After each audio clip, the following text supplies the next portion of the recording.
Hello everyone, स्वागत है आप सबका लेवल अप लर्निंग पर।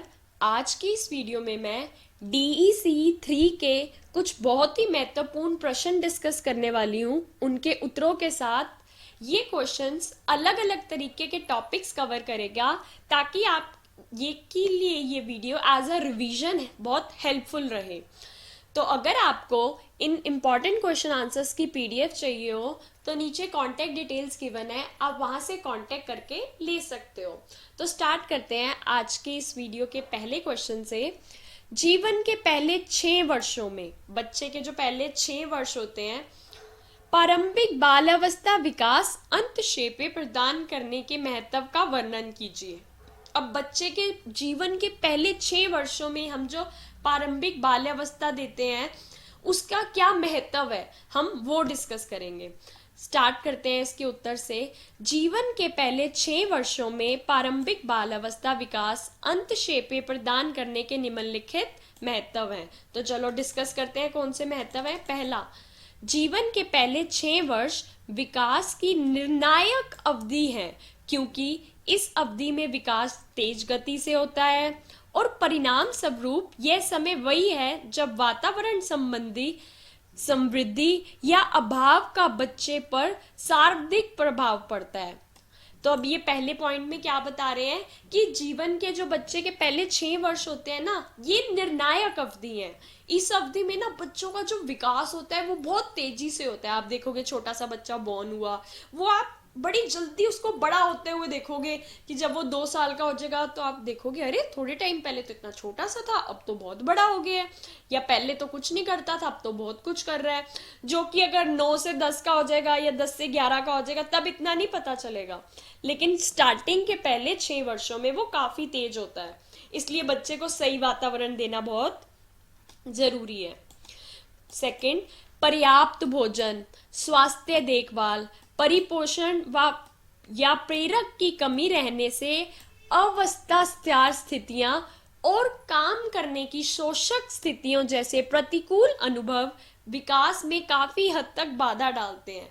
अब मान लो बच्चे के जो पहले 6 वर्ष है उसको अच्छा भोजन नहीं मिल रहा या उसकी स्वास्थ्य की देखभाल नहीं हो पा रही, तो क्या होगा, उसकी जो पूरी डेवलपमेंट हो रही है, उसका विकास हो रहा है, उसमें ना बाधा डल जाएगी, मतलब उसमें कोई दिक्कत होने लग जाएगी। कहीं ना कहीं वो जो उसका भोजन नहीं मिल पा रहा या देखभाल नहीं हो पा रही, वो उसकी हेल्थ को खराब करती जाएगी, उसकी अच्छे से डेवलपमेंट नहीं हो पाएगी। अनुकूल स्थितियां विकास को प्रोत्साहित करती है। ऑन द अदर हैंड अच्छा भोजन मिल रहा है, अच्छी देखभाल मिल रही है, अच्छी अपॉर्चुनिटीज मिल रही हैं एक्टिविटीज की, तो उसके विकास को ना प्रोत्साहन मिलेगा कि और अच्छे से विकास हो।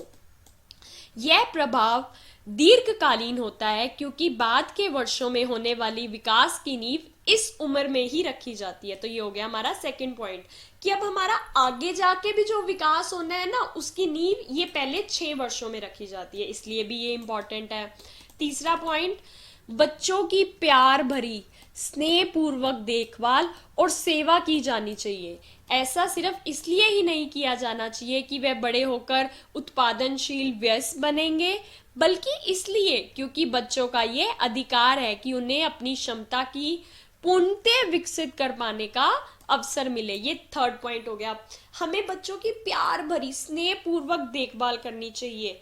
जरूरी नहीं है कि वो बड़े होकर पैसा कमा के हमें देंगे इसलिए हम वो कर रहे हैं, नहीं, बच्चों का ये अधिकार है कि हम उनका प्यार भरी और स्नेहपूर्वक देखभाल करें कि उनकी जितनी क्षमता है वो उस क्षमता की हिसाब से विकसित हो पाए, इसलिए ये इंपॉर्टेंट है। चौथा पॉइंट, प्रारंभिक बाल्यावस्था देखभाल एवं शिक्षा कार्यक्रमों का बच्चों के विकास पर सकारात्मक प्रभाव पड़ता है। अब बच्चे को अच्छी अच्छी अपॉर्चुनिटीज मिल रही हैं, वहां पे एक दूसरे से बात कर रहे हैं, टीचर कोई ना कोई एक्टिविटी करवा रही है, तो क्या होगा, उसकी हेल्थ पे ना सकारात्मक प्रभाव पड़ेंगे। सकारात्मक प्रभाव मतलब कि अच्छा और अच्छे से उसकी कैपेबिलिटीज निखर के आएंगी।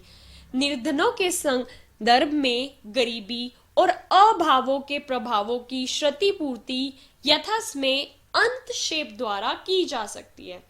ये हो गया फोर्थ पॉइंट कि हमें सकारात्मक चीजें का प्रभाव लाने के लिए अच्छी अच्छी देखभाल करनी है, अच्छी अच्छी शिक्षा कार्यक्रमों का आयोजन करना है। फिफ्थ पॉइंट, प्रारंभिक वर्षों में बाल विकास में योगदान के कारण बच्चों की वृद्धि उत्पादक व्यवसायों के रूप में होती है।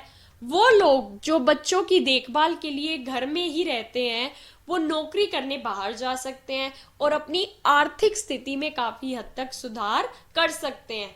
अब मान लो कोई गरीब परिवार का बंदा है, तो वो एक आदमी है, वो कम कमा रहा है, उसकी वाइफ भी जॉब कर सकती है, लेकिन नहीं, क्योंकि उसको घर में बच्चे का ध्यान रखना है इसलिए वो बाहर नहीं जा सकती। ऑन दी अदर हैंड फिर उनके पास पैसे भी कम आते हैं।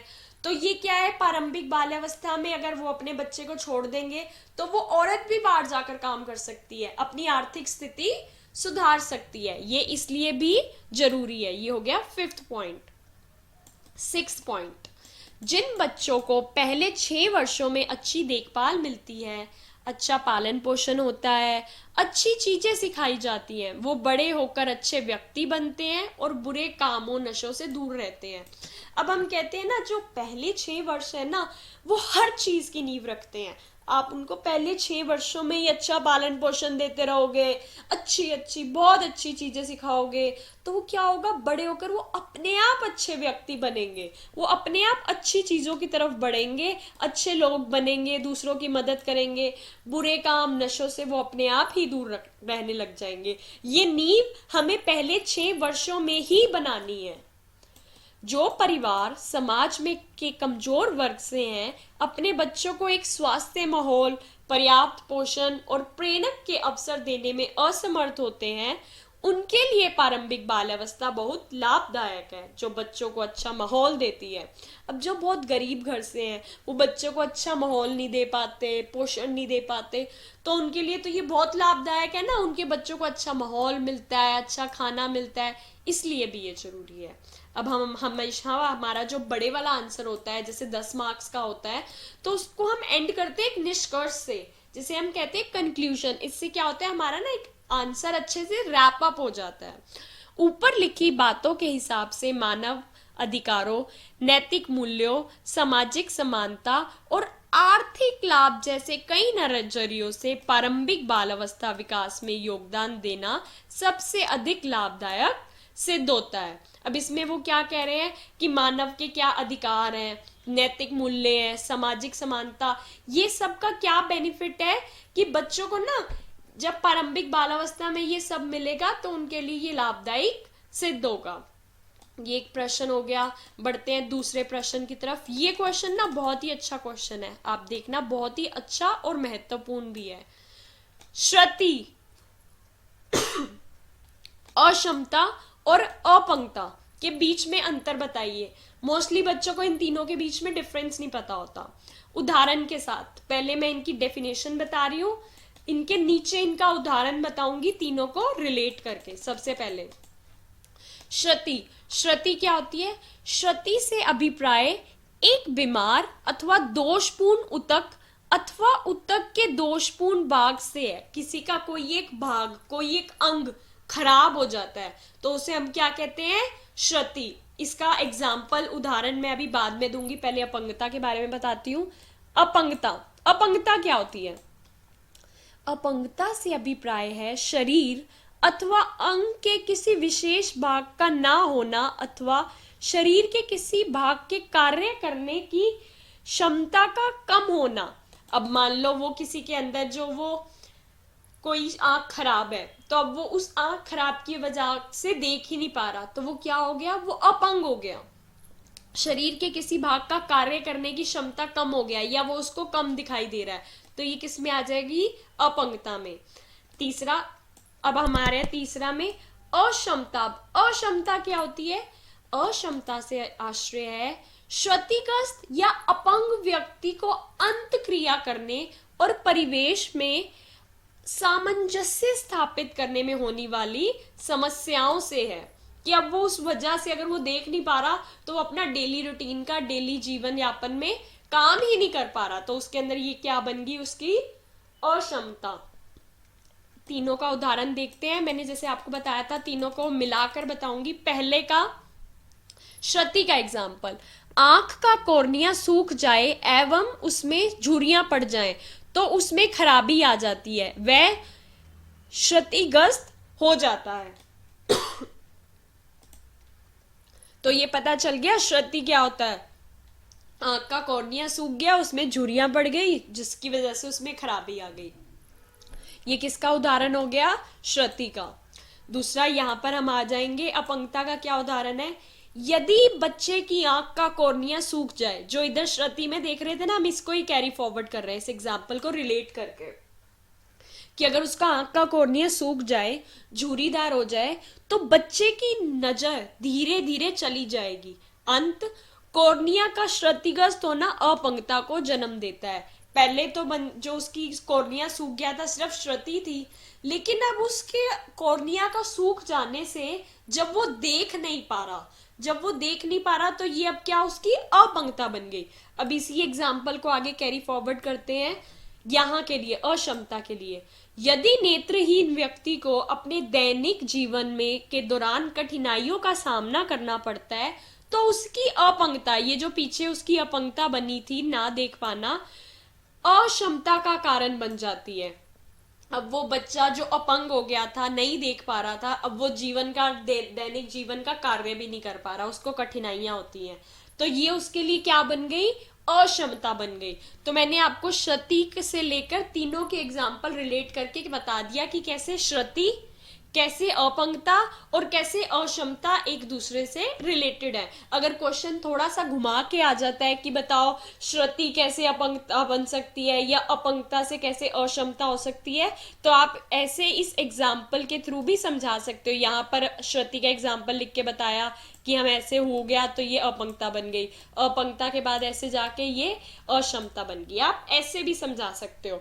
मेन हमारा मकसद है कि हमारा जो टॉपिक है, हमारा जो कॉन्सेप्ट है, वो हम समझें इन क्वेश्चन आंसर्स के थ्रू, कि अगर क्वेश्चन किसी और फॉर्म में आता है, कोई और चीज भी पूछता है, तो हम उसको अच्छे से लिख पाए ताकि हमें अच्छे नंबर मिले। बढ़ते हैं एक नए प्रश्न की तरफ।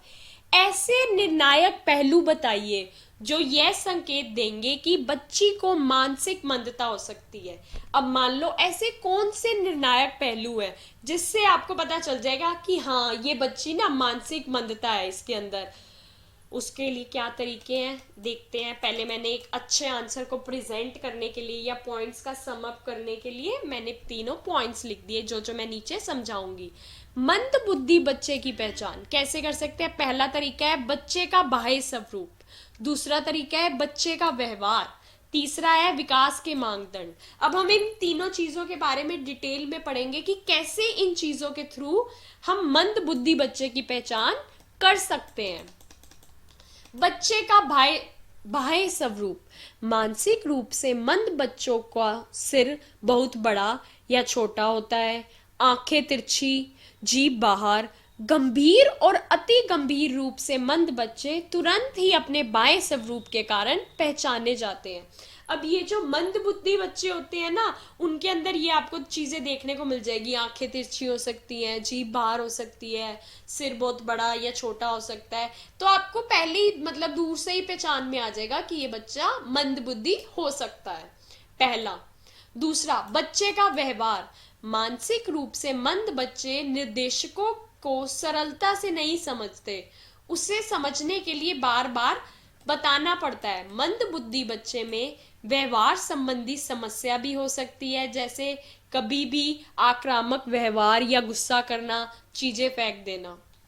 अब क्या कह रहे हैं इसमें कि मंद बुद्धि बच्चे का व्यवहार से भी पता चल जाता है कि हाँ इसके ना मानसिक मंद बुद्धि में कुछ थोड़ी प्रॉब्लम है। कैसे? अब मान लो आप छोटा सा कोई निर्देश दे रहे हो बच्चे को कि वहां जाओ, यहाँ बैठ जाओ, और वो उसको भी नहीं समझ पा रहा, उसको समझाने के लिए भी आपको बार बार बताना पड़ रहा है, तो भी आप समझ जाओगे ये मानसिक बुद्धि वाला बच्चा है। या अगला कि मंद बुद्धि बच्चे में ना व्यवहार संबंधी प्रॉब्लम हो सकती है, कभी भी वो आक्रामक हो जाएगा, गुस्सा करने लग जाएगा, चीजें फेंक देगा, उससे भी आपको पता चल जाएगा ये मंद बुद्धि वाला बच्चा है। शारीरिक लक्षण, उसके अंदर क्या शारीरिक लक्षण होंगे? एक साथ दोनों बाएं ना हिला पाना, वो बच्चा एक साथ दोनों बाएं नहीं हिला पाएगा। अपर्याप्त संतुलन, बच्चा बार बार गिर जाता है, मतलब उसके ना बॉडी में प्रॉपर बैलेंस नहीं होगा, वो बार बार गिर जाता है। छोटी चीजें पकड़ने में दिक्कत, छोटी चीजों को नहीं पकड़ पाएगा, जब से होते हैं ना उसकी फाइन मोटर डेवलपमेंट इतनी अच्छी नहीं हुई होती कि वो छोटी छोटी चीजें संभाल पाए, वो नहीं कर पाता। झटके से क्रियाएं करना, जब वो कोई क्रिया करता है तो एकदम झटके से करता है। उंगलियां और कलाई के प्रयोग में दिक्कत, जब वो उंगलियां यूज करता है या अपने हाथ की कलाई यूज करता है तो उसमें उसे दिक्कत होती है। ये देख के भी आपको पता चल जाएगा कि ये मानसिक रूप से बच्चा मंद है। तो ये तरीके होते हैं। तीसरा मेन पॉइंट, विकास के मानदंड। अब विकास के जो मानदंड है आप उससे भी ना मिला के देख सकते हो कि क्या ये बच्चा सही तरीके से इसका विकास हो रहा है, नहीं हो रहा तो ये मानसिक रूप से मंद है। कैसे? विकास के मानदंड मानसिक रूप से मंद बच्चों में देर से दिखाई देते हैं। इन बच्चों की वृद्धि उसी गति से नहीं होती जिस गति से अन्य बच्चों की होती है। अब जिस गति से नॉर्मल बच्चा बढ़ रहा है उसकी वृद्धि हो रही है ना, लेकिन जो मानसिक रूप से मंद बच्चा है उसकी इतनी जल्दी नहीं होती। देखो मैं इसे समझाती हूँ एक उदाहरण के थ्रू। अगर 12 से 18 महीने का सामान्य बच्चा कुछ शब्दों का प्रयोग कर पाता है तो मानसिक रूप से मंद बच्चा उसे 35 से 40 महीने में बोल पाता है। नॉर्मल बच्चा तो 12 से 18 महीने में बोल रहा है, लेकिन जो मानसिक रूप से मंद वाला बच्चा है वो 35 से 40 महीने लगा रहा है, तो थोड़ी लेट हो रही है ना उसकी वृद्धि। इससे भी आपको पता चल जाएगा ये मानसिक रूप से मंद बच्चा है। बढ़ते हैं एक और इंपॉर्टेंट प्रश्न की तरफ। 5 सिद्धांत बताइए जिनका ध्यान आप मानसिक मंदता वाले बच्चे के साथ काम करते व उसकी सीखने में मदद करने के दौरान करेंगे। अब मान लो आपके साथ एक मानसिक मंद वाला बच्चा है, तो आप उसके साथ कैसे डील करोगे, कैसी कैसी चीजें करोगे ताकि उसके अच्छे से विकास में आप सहायता कर पाओ। पहला, मानसिक रूप से मंद बच्चे को प्रेरक तथा प्रेरक अनुभव, प्रशिक्षण तथा शिक्षा प्रदान करना प्रारंभ करो। जो बच्चा मानसिक रूप से मंद है उसको ना अच्छे से अच्छे व्यवहार में सकारात्मक अनुभवों के थ्रू अच्छी उसको चीजें सिखाओ, अच्छा उसके साथ व्यवहार करो। धीरे धीरे शुरू करो ताकि धीरे धीरे उसको आदत पड़ जाए। बच्चे को ज्यादा से ज्यादा सकारात्मक अनुभवों से परिचित करो। प्रारंभिक वर्षों में सकारात्मक अनुभव बहुत जरूरी है। पहला हो गया ये, ठीक है।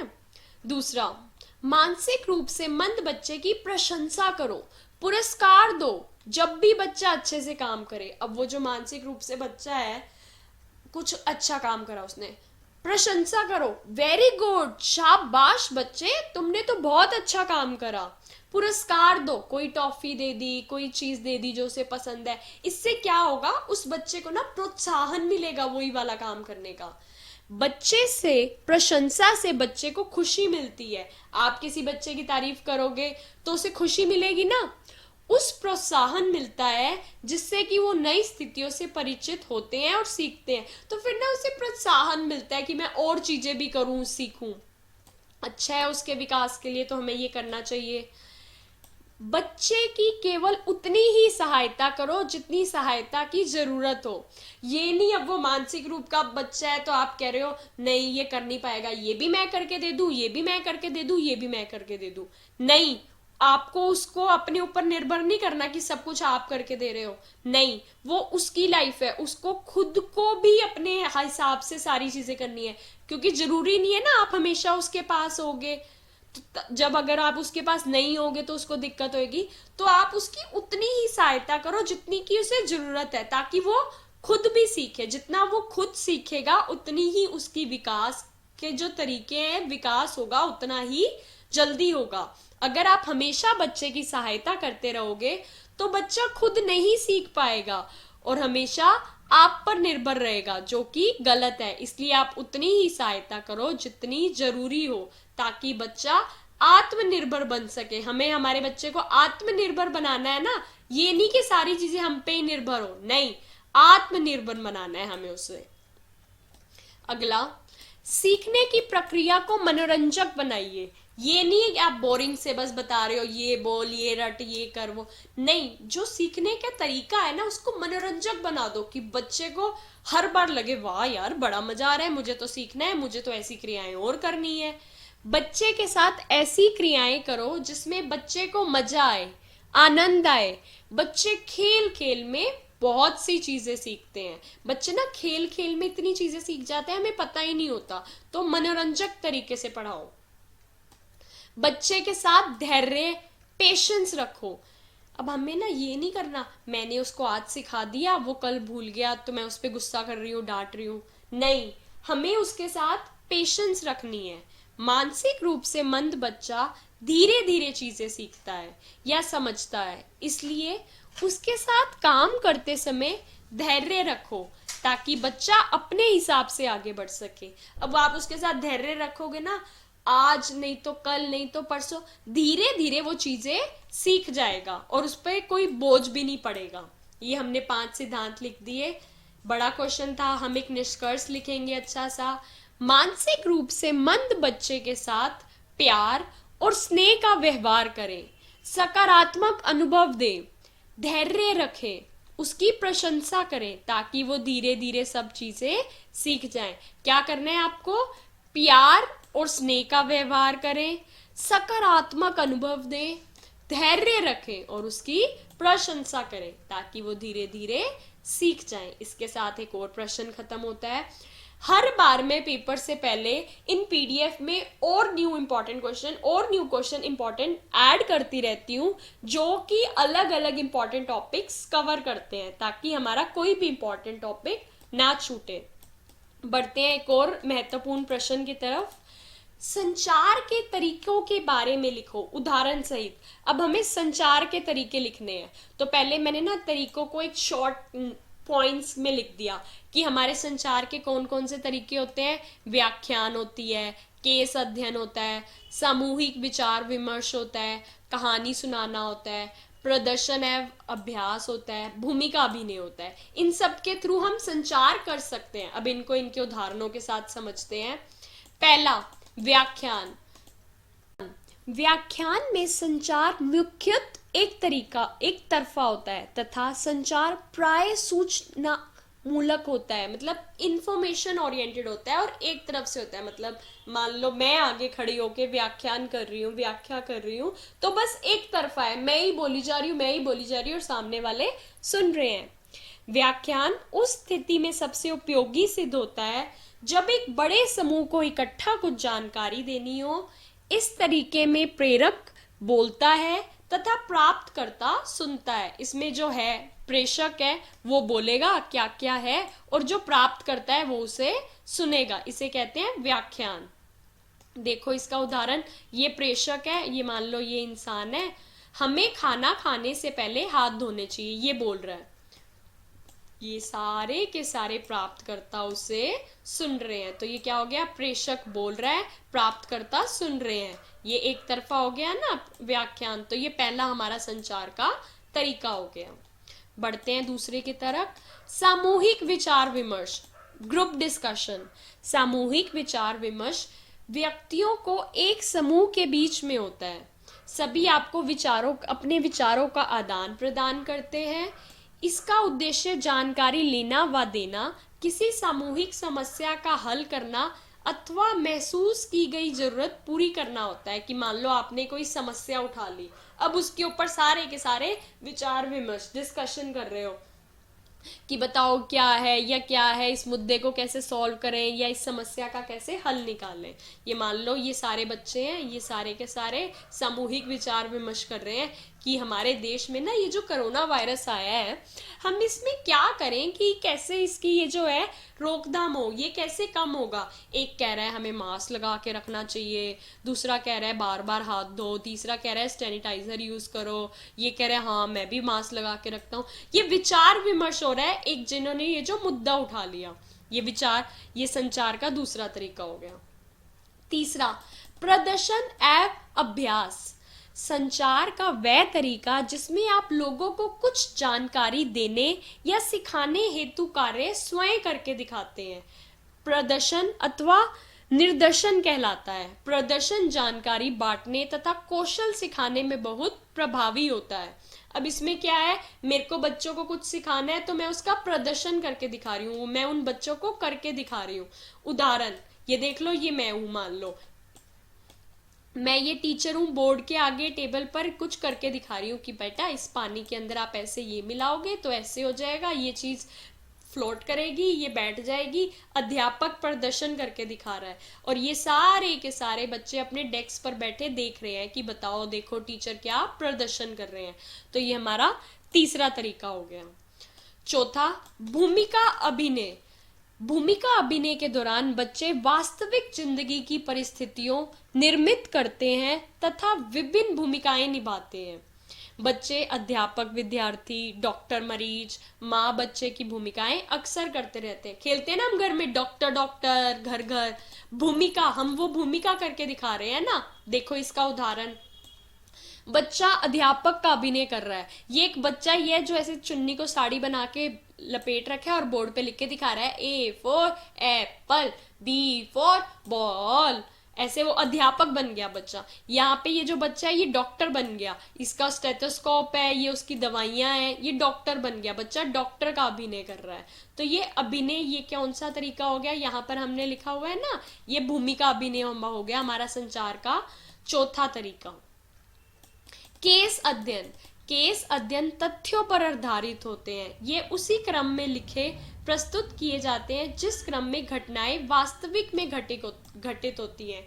कोई भी जो चीज हुई है वो वास्तविक में कब घटित हुई, कैसे घटी हुई, अध्ययन तथ्यों पे, मतलब रियल फैक्ट्स पे, सच्ची बातों पर लिखे जाते हैं। केस अध्ययन विभिन्न विकल्पों उभारने की सहायता प्रदान करता है तथा समस्या को समझने के विभिन्न दृष्टिकोण, उसे सुलझाने के अलग अलग उपागम सामने आते हैं। अब एक केस स्टडी के जब हम सारी की सारी रियल इंफॉर्मेशन पढ़ेंगे, स्टडी करेंगे, तो उस समस्या को सॉल्व करने के अलग अलग तरीके सामने आएंगे।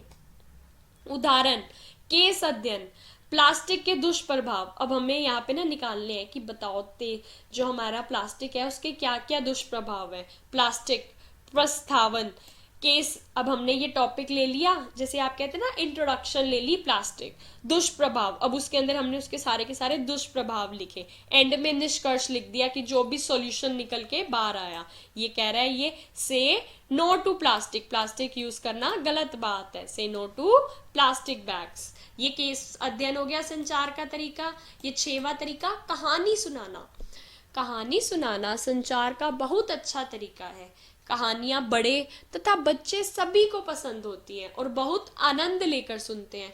सब बच्चों को कहानियां सुनना बहुत अच्छा लगता है। वो कहानी सुनते सुनते सारी चीजें भी समझ लेते हैं। कोई भी बात या महत्वपूर्ण जानकारी आप कहानी सुनाकर दे सकते हैं और लोग उसे ध्यान से सुनेंगे और समझेंगे भी।